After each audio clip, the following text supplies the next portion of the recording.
Hello everybody, welcome to another video upload here. I'm going to continue reading the book of Leviticus. I believe I'm going to finish it today. I'm on chapter 26 and there is only 28 chapters. So we'll be finishing it today. Actually, there's only 27 chapters, but they're kind of long. And yeah, we're going to get into it. So today we are going to touch up I believe it's the keep away from idolatry, blessings of obedience, punishment for disobedience, the redemption of vowed things, the people, animals, houses, fields, firstborns, and so yeah, let's continue on like the rules and etiquettes of the Israelites that were given instruction by God. So Leviticus 26. You must not make worthless gods for yourselves, and you must not set up a carved image or a sacred pillar for yourselves, and you must not put a stone figure in your land in order to bow down toward it, for I am Jehovah your God. You should keep my Sabbaths and show reverence for my sanctuary. I am Jehovah. If you continue walking in my statutes, and keep my commandments, and you carry them out, I will give you showers of rain at their proper time, and the land will yield its produce, and the trees of the field will give their fruit. Your threshing season will extend until your grape harvest, and the grape harvest will extend until the sowing season. And you will eat your bread to satisfaction and dwell in security in your land. I will put peace in the land, and I will lie down with no making you afraid, and I will rid the land of vicious wild animals, and a sword of war will not pass through your land. You will certainly pursue your enemies, and they will fall before you by the sword. 5 of you will pursue 100, and 100 of you will pursue 10,000, and your enemies will fall before you by the sword. I will direct my favor to you and make you fruitful and multiply you, and I will keep my covenant with you. While you are still eating the old produce of the preceding year, you will need to clear out the old to make way for the new, and I will place my tabernacle in your midst, and I will not reject you. I will walk among you and before your God. And be your God. And you for your part will be my people. I am Jehovah your God, who brought you out of the land of Egypt to be their slaves no longer, and I broke the bars of your yoke and made you walk with your heads held high. However, if you will not listen to me or keep all these commandments, and if you reject my statutes, and if you abhor my judicial decisions, so that you do not keep all my commandments, and you violate my covenant, I, for my part, will do the following to you. I will punish you with distress, with tuberculosis, and burning fever, making your eyes fail and your life waste away. You will sow your seed simply for nothing, for your enemies will eat it. I will set my face against you, and you will be defeated by your enemies, and those who hate you will tread on you, and you will flee with no one is pursuing you. If even this does not make you listen to me, I will have to chastise you 7 times as much for your sins. I will break your stubborn pride and make your heavens like iron and your earth like copper. You will exhaust your strength for nothing, as your land will not yield its produce, and the trees of the land will not produce fruit. But if you keep walking in opposition to me and refuse to listen to me, I will then have to strike you 7 times as much according to your sins. I will send the wild animals of the field among you, and they will bereave you of children and annihilate your domestic animals and reduce your numbers and your roads will be deserted. If in spite of these things you do not accept my correction, and you insist on walking in opposition to me, then I too will walk in opposition to you, and I myself will strike you 7 times for your sins. I will bring an avenging sword upon you for breaking the covenant if you gather yourselves into your cities. I will send disease into your midst, and you will be given into the hand of an enemy. When I destroy your supply of bread, 10 women will be able to bake your bread in only one oven and then ration your bread by weight, and you will eat, but you will not be satisfied. If in spite of this, you will not listen to me, and you insist on walking in opposition to me, I will intensify my opposition to you, and I myself will have to chastise you 7 times for your sins. So you will have to eat the flesh of your sons, and you will eat the flesh of your daughters. I will annihilate you sacred high places and cut down your incense stands and pile your carcasses on the carcasses of your disgusting idols. And I will turn away from you in disgust. I will give your cities to the sword and make your sanctuaries desolate, and I will not smell the pleasant aromas of your sacrifices. I myself will make the land desolate, and your enemies who are dwelling in it will stare in amazement over it. And I will scatter you among the nations, and I will unsheath a sword after you, and your land will be made desolate, and your cities will be devastated. At that time, the land will pay off its Sabbaths all the days it lies desolate, while you are in the land of your enemies. At the time the land will rest, as it must repay its Sabbaths. All the days it lies desolate it will rest, because it did not rest during your Sabbaths when you were dwelling on it. As for those who survive, I will fill their hearts with despair in the lands of their enemies, and the sound of a blowing leaf will cause them to flee. And they will flee like someone running from the sword and fail without anyone pursuing them. They will stumble over one another like those running from a sword, though no one is pursuing them. You will not be able to resist your enemies. You will perish among the nations, and the land of your enemies will consume you. Those of you who remain will be left to rot in the lands of your enemies because of your error. Yes, they will rot away because of the errors of their fathers. Then they will confess their own error and the error and unfaithfulness of their fathers, and admit that they behaved unfaithfully by walking in opposition to me. Then I also walked in opposition to them by bringing them into the land of their enemies. Perhaps then their uncircumcised heart will be humbled, and then they will pay off their error.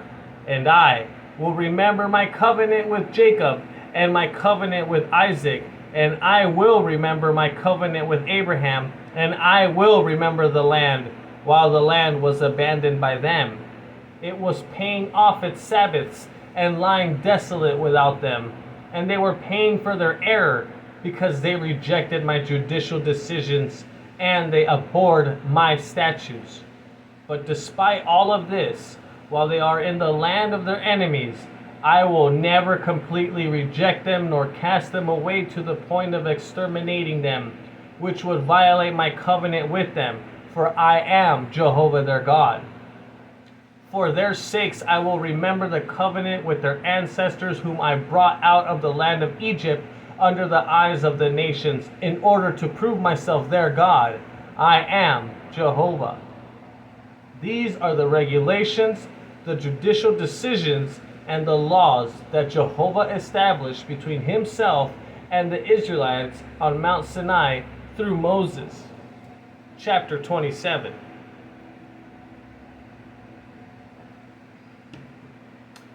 Jesus continued to speak to Moses, saying, "Speak to the Israelites and tell them, If a man makes a special vow to offer the estimated value of a person to Jehovah, the estimated value of a male from 20 to 60 years old will be 50 shekels of silver by the standard shekel of the holy place.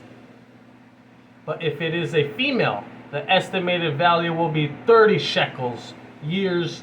If the age is from 50 to 20 years old, the estimated value of the males will be 20 shekels and 10 shekels for the female. If the age is from 1 month up to 5 years old, the estimated value of the male will be 5 shekels of silver and 3 shekels of silver for the female. If the age is 60 years and over, the estimated value will be 15 shekels for the male and 10 shekels for the female. But if he too is poor to pay the estimated value, the person will stand before the priest, and the priest will set a value on him. The priest will make the valuation according to what the one making the vow can afford. If the vow involves an animal that is suitable for offering to Jehovah, whatever may be given to Jehovah will become something holy. He may not replace it or exchange it without good for bad, or with bad for good. But if he should exchange it with one animal for another animal, the original and what is exchanged for it will both become holy. If it is an unclean animal that may not be presented as an offering to Jehovah, he will then stand the animal before the priest. The priest will then set its value as to whether it is good or bad. The value estimated by the priest will stand, but if he ever wants to buy it back, he must then give a fifth of it in addition to the estimated value. Now, if a man should sanctify his house as something holy to Jehovah, the priest will then set its value according whether it is good or bad, according to the value that the priest sets, that is what it will cost. But if the one who sanctifies his house wants to buy it back, he must then give a fifth of the money of the estimated value in addition to it, and it will become his. If a man sanctifies to Jehovah some of the field that he possesses, the value will be estimated in proportion to the seed needed to sow it. A homer of barley seed will be 50 shekels of silver. If he sanctifies his field from the year of Jubilee, the estimated value stands. If he sanctifies his field after the Jubilee, the priest will calculate for him the price in proportion to the years that are left until the next year of Jubilee, and a deduction should be made from the estimated value. But if the one who sanctified it should ever buy the field back, he must then give a fifth of the money of the estimated value in addition to it, and it will remain his. Now, if he should not buy the field back, and the field is sold to another man, it may not be bought back again. When the field is released in the Jubilee, it will become something holy to Jehovah, as a field that is devoted to him. It will become the property of the priests. If a man sanctifies to Jehovah a field he purchased that is not part of his hereditary property, the priest will calculate for him the amount of the valuation up until the year of Jubilee, and he will give the estimated value on that day. It is something holy to Jehovah. In the year of Jubilee, the field will return to the one he brought it from, to the one the land belongs to. Every value should be estimated by the standard shekel of the holy place. The shekel should amount to 20 gerahs. However, no one should sanctify the firstborn of the animals, since it is born as the firstborn for Jehovah, whether bull or sheep. It already belongs to Jehovah. It is among the unclean animals, and he redeems it according to the estimated value. He should give a fifth of it in addition to it. But if it is not brought back, it will be sold according to the estimated value. But no devoted thing that a man devotes unconditionally to Jehovah from his belongings may be sold or brought back, whether from mankind or animals or the field he possesses. Every devoted thing is something most holy to Jehovah. Furthermore, no condemned person who is set apart for destruction may be redeemed. He should be put to death without fail.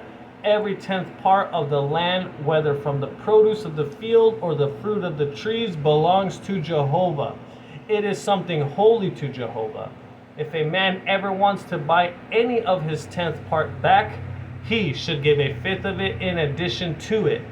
As for every 10th part of the herd and flock, everything that passes under the shepherd's staff, the 10th animal should become something holy to Jehovah. He should not examine whether it is good or bad, neither should he exchange it. But if he would ever try to exchange it, both the original and what is exchanged for it should become something holy. It may not be bought back. These are the commandments that Jehovah gave to Moses for the Israelites on Mount Sinai. I'm going to end it there. That is the end of Leviticus. I mean, it is so different back then, and all these like regulations and rules and what they had to do. A lot is similar to what still have to follow, like no idolatry, no tattoos, all that stuff. But I mean, it is kind of very old school, and that's why I understand that a lot of people don't read the Old Testament for this reason. But to me, it is very important to see like how it was back in the day, to see how kind of easier we have it nowadays. But next video we'll be starting in Numbers, and it still is going to go into like the registration of man for the army, and the camp organized in 3 tribe divisions, and it's just going to go into the whole Judah's division, Aaron's sons. So yeah, it continues on with what the Israelites had to go through, and you know, as they're in the desert before they get to the promised land, and it's just very interesting. So we'll do that on the next chapter video, I mean. So hope you all doing good. Happy Sunday. I went to church today. It's always good to go to church. I was actually going to stay home because I wasn't feeling that good and put it on Zoom, but I prayed, got the courage, and I went, and I'm glad I went. It's always better to go to church in person, in my opinion. I know a lot of people can't due to their, you know, ills and what they have, or disabilities, but if you are willing to go to church and you have no excuse on not to, you should definitely go. It's just good spiritual food. It helps you to like stay strong and strong-minded for like the rest of the week. And yeah, pick the right church for you according to what you believe and that the Bible represents. And if the church represents what you believe that the Bible represents for you, then that's the church for you. But anyways, you all take care. Be nice to each other. Pray for each other. And you guys have a great weekend. I will see you in the next video. Hit the like and subscribe.